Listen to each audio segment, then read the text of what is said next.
السلام علیکم۔ بابر اعظم کی بیٹنگ تو آپ لوگوں نے دیکھی ہوگی۔ اس پی ایس ایل کے اندر بابر اعظم نے نئے سے نئے ریکارڈ بنا دیے، ففٹیوں کے ریکارڈ بنا دیے، سینچریوں کے ریکارڈ بنا دیے، اور کھل کر کھیلنے کے بعد کسی تنقید کے دباؤ میں نہ آنے کے بعد کھیل کر اس نے ساروں کے منہ بند کیے ہیں۔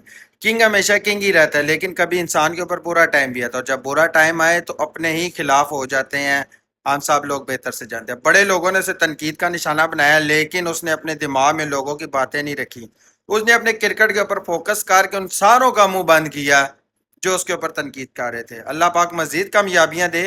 جو ہمارا اچھا کرکٹر ہوتا ہے نا، اگر اس کے اوپر برا ٹائم آئے نا تو ہمیں اس کے ساتھ سپورٹ کرنا چاہیے، نہ کہ اس کے اوپر تنقید کرنی چاہیے۔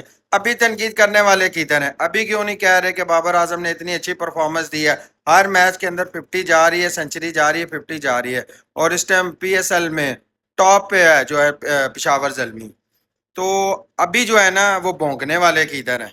یہ سارے سے بڑا مسئلہ جو ہے نا، لوگ اپنے نا ویوز بنانے کے لیے نا وہ ایسے بندے کا چناؤ کرتے ہیں، ایسے بندے کو پک کرتے ہیں جس کو دنیا فین ہو، جس کو دنیا دیکھتی ہو۔ اب کرکٹ کی دنیا میں آپ کو پتا ہے کہ بابر اعظم کو پوری دنیا میں دیکھا جاتا ہے۔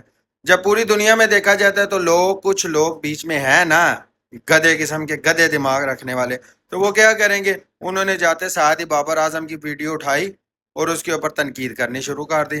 4 ویوز لے کے خوش ہو گئے۔